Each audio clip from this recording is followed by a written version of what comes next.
Good morning बच्चों। आज हम आपकी पुस्तक का पाठ नंबर 10 निम्नतरः साक्ष्यम पढ़ाएंगे।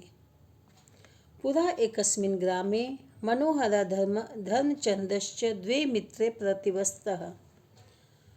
प्राचीन काल की बात है। एक गांव में दो मित्र मनोहर और धर्मचंद नाम के रहते थे। तौ विदेशात् धनम अर्जयित्वा नीतवन्तौ। उन दोनों ने विदेश से धन कमाकर घर आए थे। तो विचारितवन्तौ यद गृहे इदं धनम सुरक्षितम न स्यात्। तो उन दोनों ने विचार किया कि इस धन को घर में रखना उचित नहीं होगा। एवं विमृश्य तद्धनम एकस्य वृक्षस्य मूले गर्तं विधाय निक्षिप्तवन्तौ। और ऐसा विचार विमर्श करके उन लोगों ने उस धन को एक वृक्ष के जड़ के नीचे खोदकर रख दिया। द्वयोः मध्ये परस्परं मरितक्यम् अभवत् यत् यस्मै आवश्यकता भविष्यति स अप्रेण आगत्य निष्कासयति। और उन दोनों के बीच में आपस में एक समझौता हुआ कि उन दोनों में से यदि किसी को भी धन की आवश्यकता होती है तो वह दूसरे के साथ आकर इस धन को निकाल लेगा। मनोहरः सरलः सत्यनिष्ठः च आसीत्, किंतु धर्मचंदः अतीव चतुरः छद्म बुद्धिश्च आसीत्। मनोहर जो था बहुत ही सरल और सत्यनिष्ठ था, किंतु धर्मचंद अत्यंत चतुर और बेईमान था। धर्मचंदः अन्येषु निभृतं गत्वा सर्वं धनम आहृतवान्। और धर्मचंद ने दूसरे दिन जाकर छिपाए गए उस सारे धन को अपने साथ ले आया। ततश्च धर्मचंदः मनोहरम अवोचत। और उसके बाद धर्मचंद ने मनोहर से कहा, क्या कहा? मित्र चलतु किंचित धनम आहर्तव्यम। कि मित्र चलो, हमें कुछ धन लाना चाहिए। द्वौ अपि वृक्षस्य अंतिकम आगन्तवन्तौ। और दोनों ही उस वृक्ष के पास आ गए। तत् धनम नासीत। और वहाँ जब उन्होंने खोदा तो वहाँ उनको धन नहीं मिला। धर्मचंदः मनोहरम अक्षिप्तवान् यत्तेन धनम अपहृतम इति। तो धर्मचंद ने मनोहर पर आरोप लगाया कि ये धन उसने ही चुराया है। तत्स्तव विवाद मानव राजानं प्रति गच्छतः। और जब दोनों के बीच में विवाद होने लगा तो उन्होंने राजा के पास जाना उचित समझा। द्वयोः विवादं श्रुत्वा राजा अब्रवीत्। दोनों का विवाद सुनकर राजा बोला, भवतु नाम श्वः निम्बवृक्षस्य साक्ष्यम् अवाप्य एक एव कश्चित् निर्णयः भविता। राजा ने कहा कि कल हम जाकर नीम के पेड़ से सबूत मांगेंगे, तब ही कोई निर्णय हो पाएगा। सत्यनिष्ठ मनोहर विचारितवान यद इदमेव समीचीनम। तो जो सत्य मनोहर था, जो सच्चा था, उसने सोचा कि जो भी है ये उचित ही होगा। निम्ब तरु असत्यम न वक्ष्यति। और नीम का पेड़ झूठ नहीं बोलेगा। धर्मचंदोपि प्रसन्न आसीत्। और धर्मचंद भी प्रसन्न था।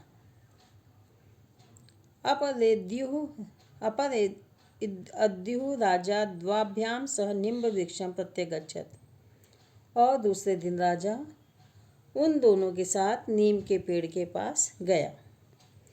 तैः सह सुमुत्सुकानां जनानां सम्मर्दः अपि आसीत्। और वहीं पर उत्सुक लोगों की भीड़ लगी थी। वे सभी सत्य को जानना चाहते थे।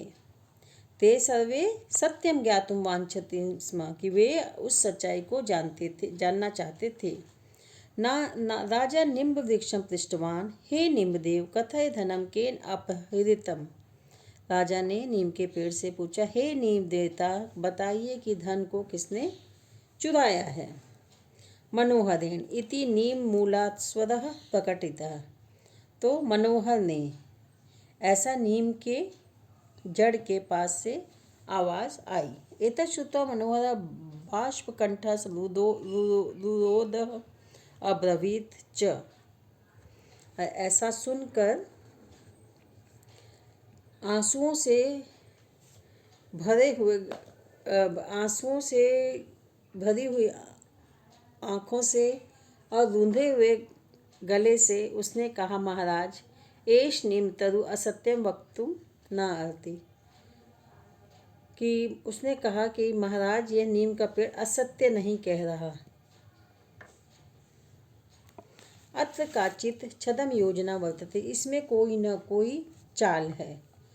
अहम सद्य एव प्रमाणितम करोमि, और मैं इसको प्रमाणित करूँगा। मनोहर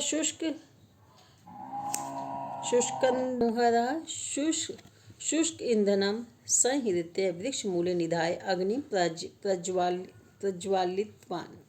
मनोहर ने सूखा ईंधन इकट्ठा किया और वृक्ष की जड़ के पास रखकर वहां पर आग प्रज्वलित की। तत्कालाम एव वृक्ष मूलात् रक्षतु रक्षतु इति स्वर संयोगः श्रुतः।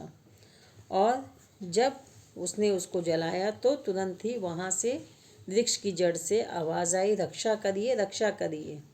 ऐसा स्वर संयोग से सुना गया। राजा सैनिकान आदिष्टवान, तो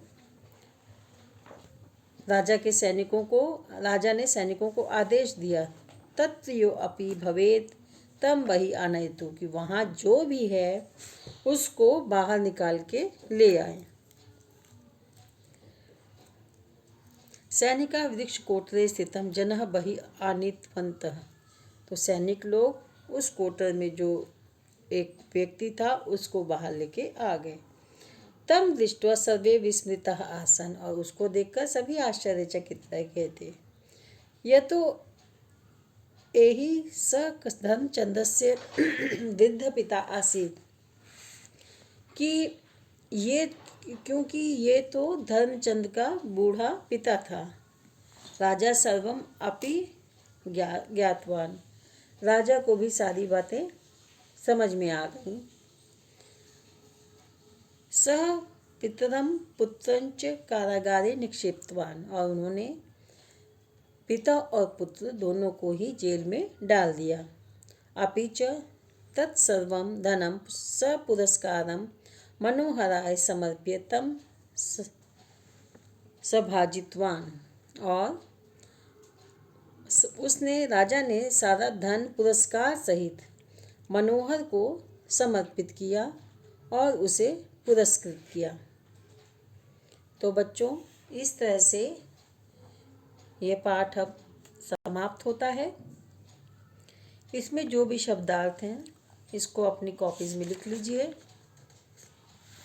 इसके बाद इसका सारा अभ्यास कार्य कर लीजिए और प्रश्नोत्तर भी अपनी कॉपी में कर लीजिए। पहले आप कोशिश करिए कि आप खुद ही ये करें, और ना समझ में आए तो इसका उत्तर लिखा गया है, आप उसको उतार लीजिए।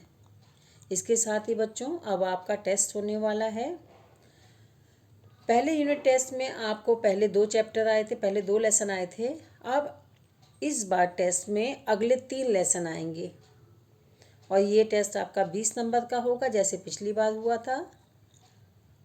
तो अब आप अपनी तैयारी करिए और जल्द ही यूनिट टेस्ट का टाइम टेबल आपको मिल जाएगा। Thank you.